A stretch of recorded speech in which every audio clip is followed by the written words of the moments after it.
Quando a campainha da sua casa toca, geralmente o que você espera é uma boa visita dos seus amigos ou aquela pizza que você pediu em um restaurante especial, né? Mas vem cá, e se você abrisse sua porta e se deparasse com essa figura horripilante aí? Com certeza coisa boa não é, né? E é justamente isso que nós vamos falar hoje, sobre o curioso caso dos palhaços de Jacksonville. Para trazer a seguinte lição aqui: não abra sua porta caso você veja isso. Eu sou o Thiago Tadeu e sejam bem-vindos ao Mundo Inverso.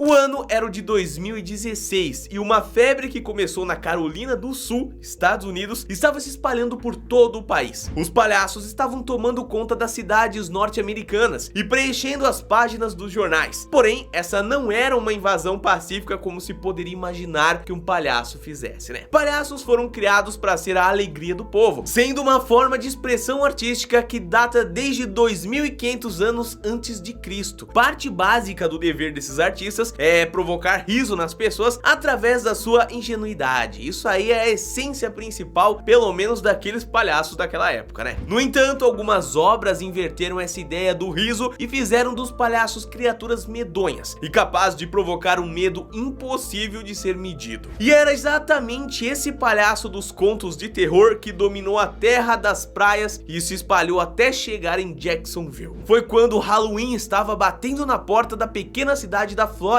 que as primeiras aparições dos palhaços aconteceram. As fantasias para uma das festas mais famosas do mundo já estavam sendo vendidas e as pessoas começavam a se preparar para o costumeiro doces ou travessuras, mas talvez elas nem imaginassem que algo desse tipo aconteceria ao abrirem a porta de suas casas. Esse palhaço que vocês estão vendo simplesmente invadiu o quintal da casa sem qualquer cerimônia. O aparecimento horripilante aconteceu na Mark Street, rua localizada em um bairro chamado Springfield. Se ao menos esse fosse o palhaço dos Simpsons, eu até poderia dar uma boa risada, mas a forma como esse desconhecido chega é realmente de assustar. O dono da casa relatou em uma TV local que ficou surpreso ao ver as gravações das câmeras, mas também disse que não ficou com medo. Haja coragem desse homem, né? Ele acreditava que eram apenas vizinhos fazendo brincadeiras para colocar um certo medo, mas um medo saudável nos amigos. Mas também disse algo: quem realmente tem pavor de palhaços deve ficar apavorado, e não é pra menos, né? Esse primeiro palhaço não parecia saber que estava sendo filmado, mas essa segunda aparição em Jacksonville também é ainda mais tenebrosa. Vindo das sombras da noite e com uma aparência horripilante, o palhaço não só invadiu o quintal da casa, como sabia exatamente onde estava a câmera de segurança. É possível ver que ele encara diretamente o aparelho e, para se mostrar, ainda quebra uma abóbora inteira na base do soco. Após essa espécie de demonstração afetiva, com o fruto principalmente, a criatura volta para a escuridão sem deixar muitos rastros de quem poderia ser. Para piorar a situação, a imagem está em preto e branco, o que dá um tom mais sombrio para tudo que tá acontecendo na cena. Daria ou não daria para fazer um filme de terror baseado em fatos reais? Nessa aparição, duas coisas me colocam muito medo. O primeiro é o de que alguém se vestir com uma fantasia horripilante para me assustar, e a outra é ela saber exatamente onde fica tudo na casa. Esse negócio de stalker tem que parar, né? Ao menos de acordo com a TV local, o palhaço que destruiu a abóbora não era tão ruim. Ele trouxe uma nova para que não houvesse ressentimentos entre eles e a família que morava por ali. Bom, pelo menos foi bonitinho, né?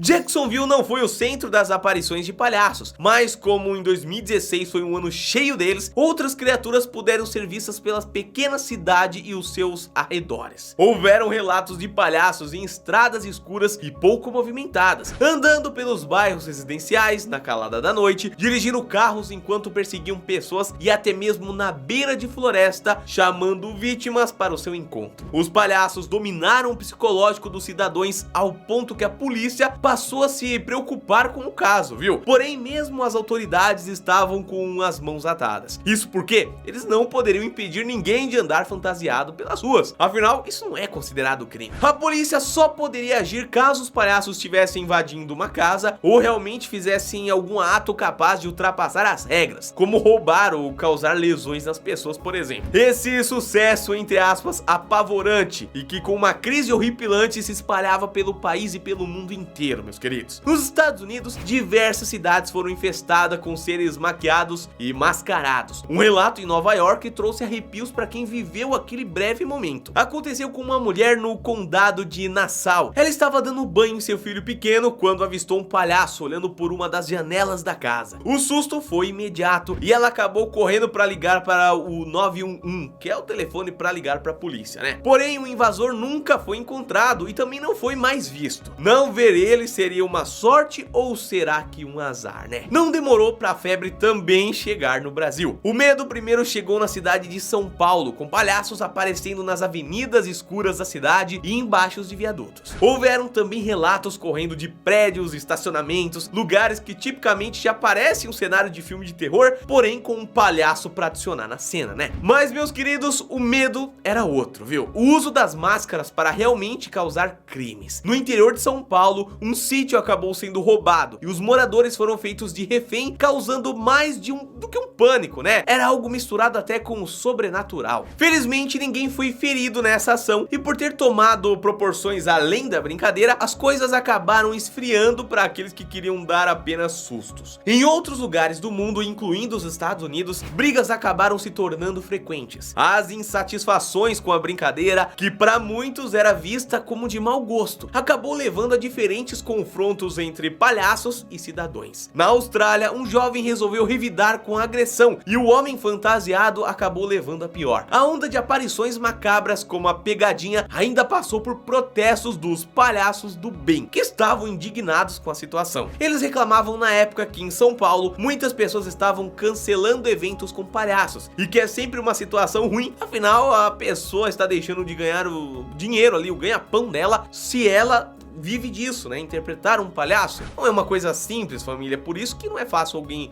simplesmente vestir isso e sair dando sustos pelas ruas, né? O acontecimento fez até uma famosa rede de fast food diminuir a frequência com que o seu mascote, né, fosse colocado em eventos promocionais, né? Logo com quem? O Ronaldinho, que não é o Ronaldinho. Você entendeu, né? Foi nesse momento em que a brincadeira passou dos limites. Foi aí que a febre dos palhaços diminuiu até acabar de vez. Família, ficar assustando os outros pela rua pode não ser a melhor brincadeira do mundo, né? E eu tenho uma coisa pra falar, ainda bem que essa febre parou, não é mesmo? Bom, esse foi o vídeo de hoje sobre algumas visitas estranhas e assustadoras de palhaços. Se você lembra dessa época e chegou a ver algum palhaço na rua, você pode contar o seu relato aqui nos comentários, porque vai ser muito interessante trocar essa ideia com vocês, tá bom? Não esquece que amanhã tem mais vídeo, porque tem vídeo todo dia no canal e vamos ficar apenas com os palhaços do bem, tá bom? A galera que vai animar uma festa, vai fazer a gente rir e tudo mais. Esquece essa onda de assustar a galera vestido de palhaço, por favor. A gente se vê amanhã então, um abraço, fica bem e até lá, valeu!